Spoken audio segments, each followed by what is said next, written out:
Yun, welcome sa part 2 ng ating weekend charting at welcome din sa Call Pro para sa mga premium account ni Call. Nagbigay sila ng magandang charting na may libreng dito yung volume profile. So, kung naka-call premium kayo, i-try nyo na. Mas maganda. May watchlist din. Wala lang earnings sa ilalim. Anyway, sa Discord tayo or sa Facebook tayo nag-poll. At share natin sa dalawang group. At pag gusto niyo sumali sa group, click the description below. Nandiyan ang link. Na-summarize natin ang inyong mga stock request. At ito na ang summary niyan. Ito yung mga i-chart natin. Yun, so simulan natin ang ating mga stock request part 2. Yan, so again, simulan agad natin sa SCC. Pula, namumula. O, alam nyo na. Namumula. Okay. Pero mataas ang dividends, no? Ang earnings estimate is 7 negative. Ang binigay ay negative 33, so below estimate pa. Ang upside mo is negative 1% na kasi ang target price is 33. Isa lang ang buy. Pero ang hinahabol nila is dividends. Normally, nagbibigay ng dividends si SCC kapag anong date yun? April and ayun, nakatago.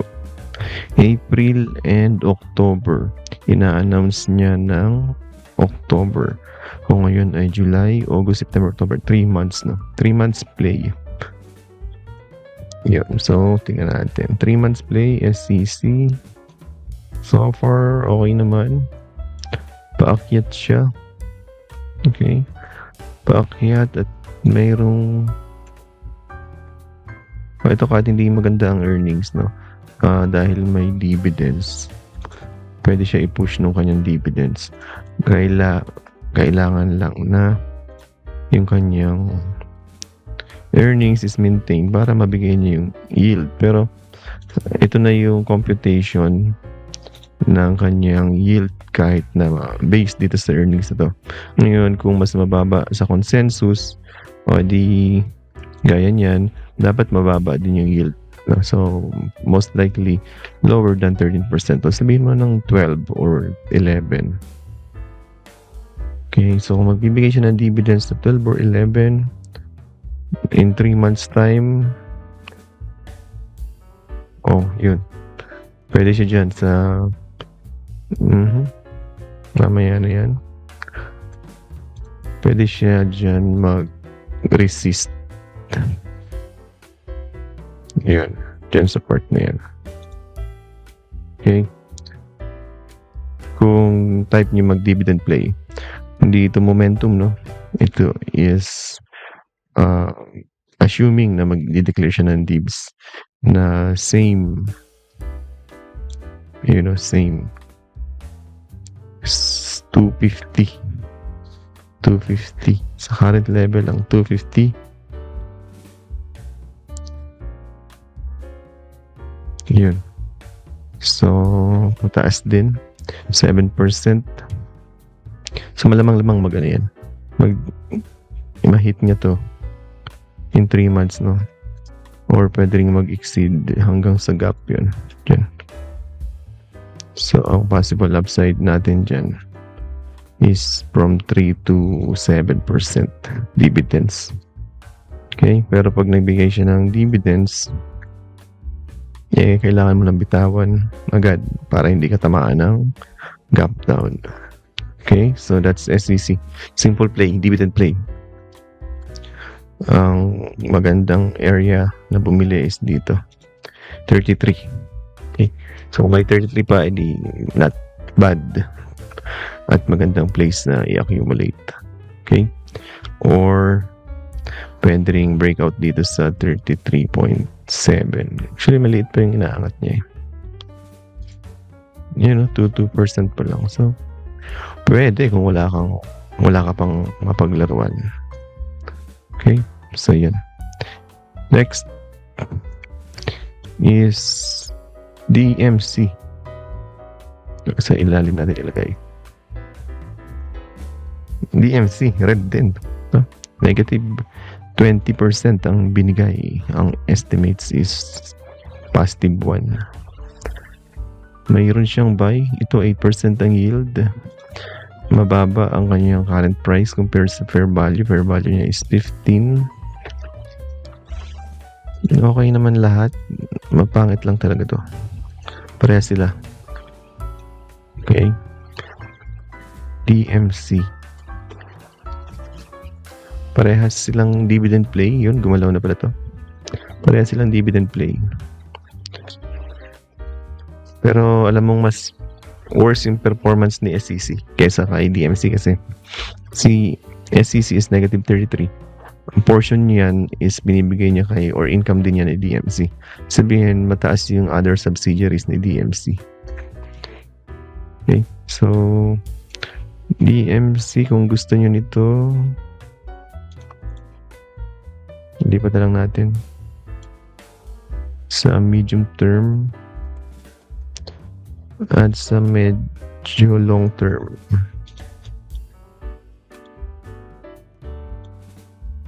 Oh.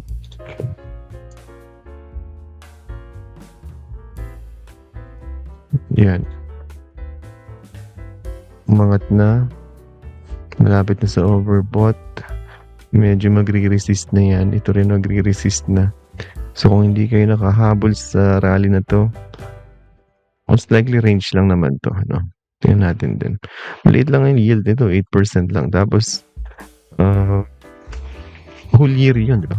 Ngayon, ito lang ang yield niya, 4% or 0.48. 0.48. So, ito yung consolidation niya, 0.48. Ayun, nakuha na agad. 4% yield. So I suggest wait for a lower level ni DMC. Huwag niyong habulin ngayon. Mukhang may nauna. Or baka naman kaya yun. Resistance ni DMC, yun pa rin. Yun, nandiyan ang support. Ito resistance, meron doon initial. Yan, doon ang initial resistance. Okay, so far yun lang for DMC. Ngayon kapalalo doon. Yeah, next is Keeper. Keeper. Nakawala na sa mga request si Plus ngayon Keeper. Hindi natin alam kung tumaas to. Matagal ko nang hindi ito nakikita. Pero nung lately lang ay tuloy ang pag-akyat. Hanggang ngayon tuloy pa rin ang pag-akyat niya. Chart-wise lang chart-wise lang. Positive yung correction, mukhang ready na ulit for yung rally.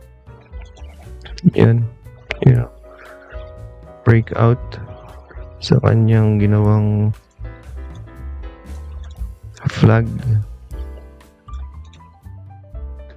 Yun.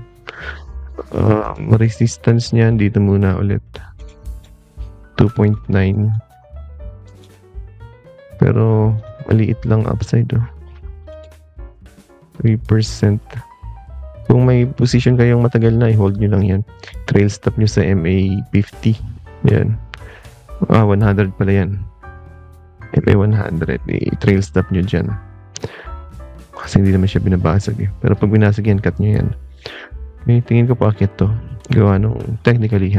Kasi may momentum sa bounce. Sabihin, tapos na yung correction at nag-bounce na siya. Based sa indicator. Sa FA, check na natin sa FA Keeper. May isang buy rating. Target price is 3.3. 3.3 Keeper. Ginagamit ko to sa Investa sa FA ng second liners at saka sa mga earnings and dividends. Wala kasi. 3.3. Ayun, 3 pesos ang nasa level na yun. 336 actually. 336. Yun ang target price.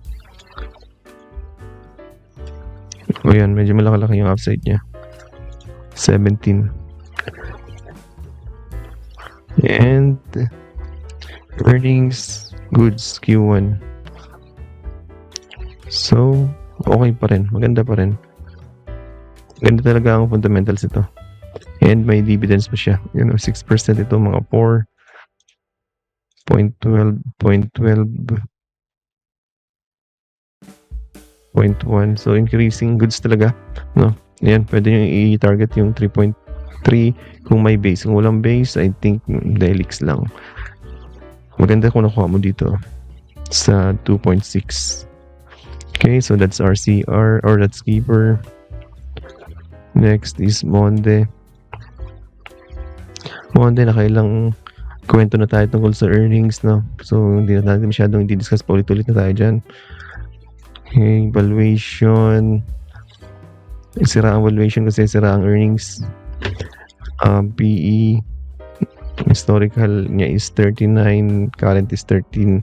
So, undervalued. That's why may trading buy at dalawang buy or tatlo. Target is 10 pesos, no? Monde. Monde, gumalaw na ata to.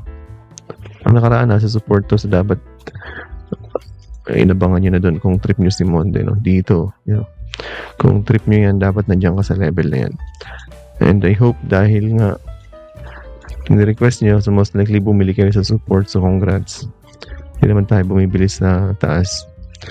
I-hold nyo na lang at ibenta nyo dito kung aabot dito.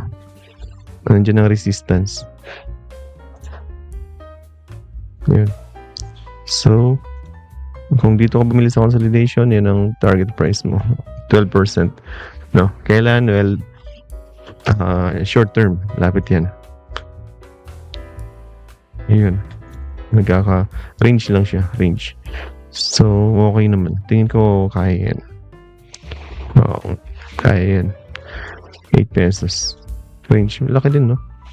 Kung nabili nyo dito, tas dun, 20, pwede. Tapos, kung ngayon ka lang bibili, 7 nga, 7%. Kung may BP pa kayo, at tag-deep, dito, mga 7 uli, pwede yan. Tama. So, gusto nyo matutunan kung paano tumingin ng mga ganyan at gumawa ng sarili nyo. Nandito yan sa advanced FA course natin. Mag-i-start na yan on July 12 to August 2. No? So, nandito yan, no?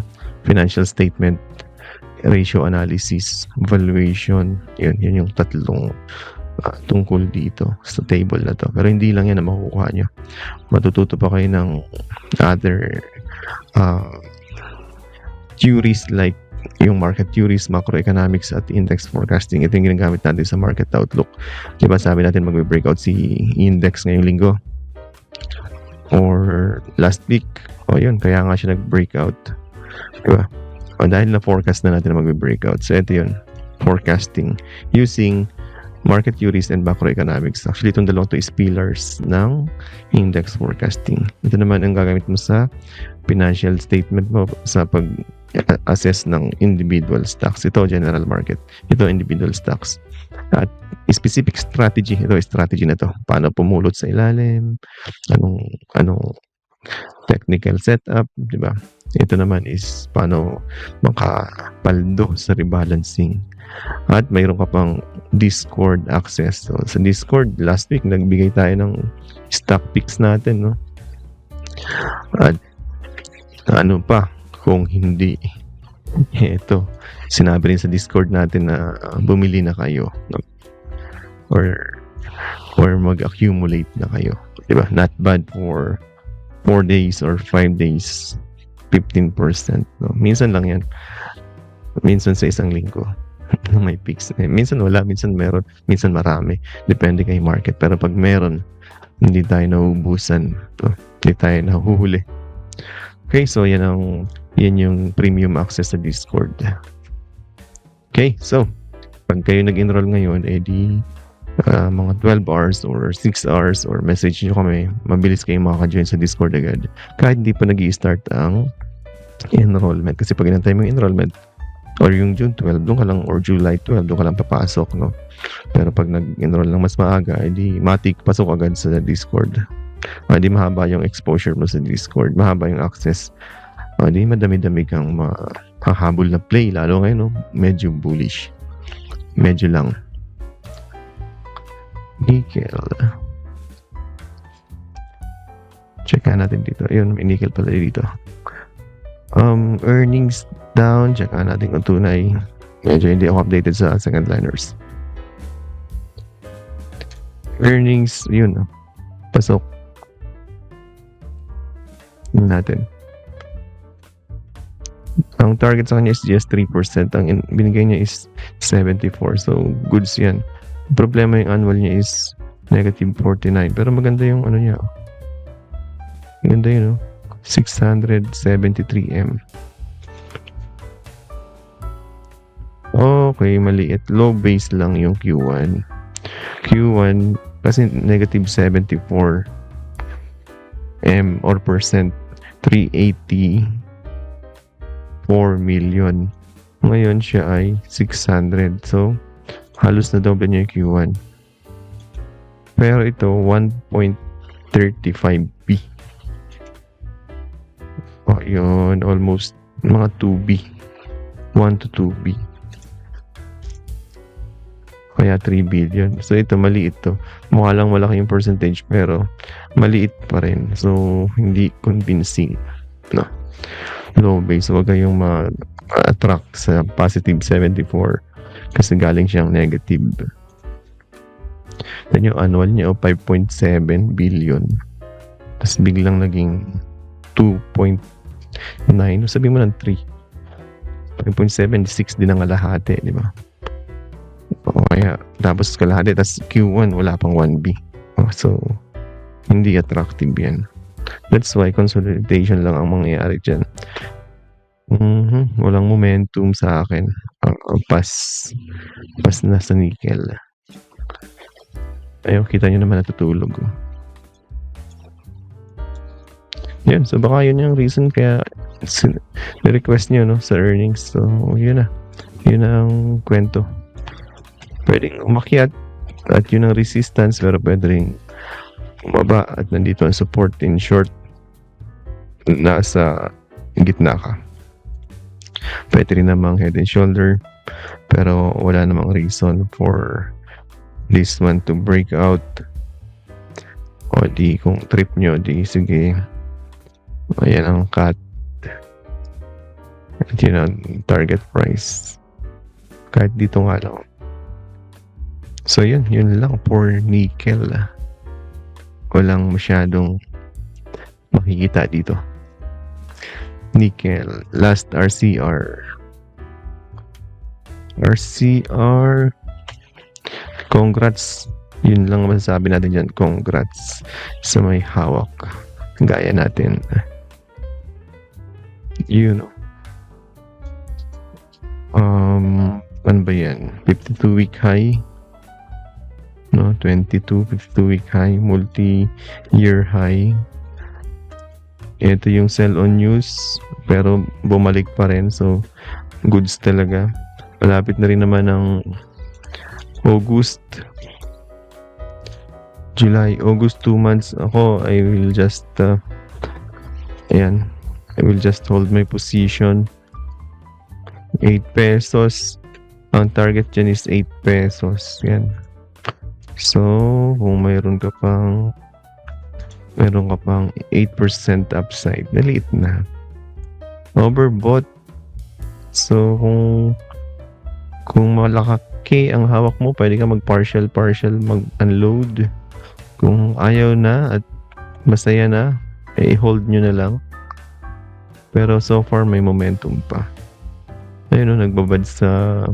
Hindi naman siya kasi index kaya okay lang magbabad sa overbought.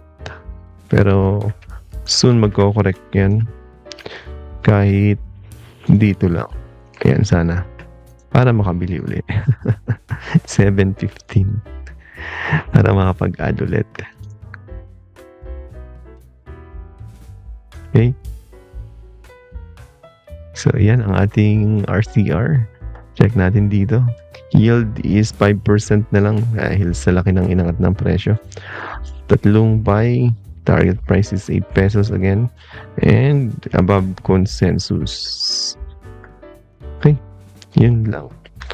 And we're done sa ating stock request. If you want to join our Discord server ng YouTube subscriber, just click the join here, subscribe. Now, if you want to be to become an official student sa TFT kayo mag-enroll kayo sa ating FA course at nang malaman niyo yung ibig sabihin ng red, green at nang alam mo na, di ba? Pag nakita mong red, di alam mo na sa chart na magiging red yan.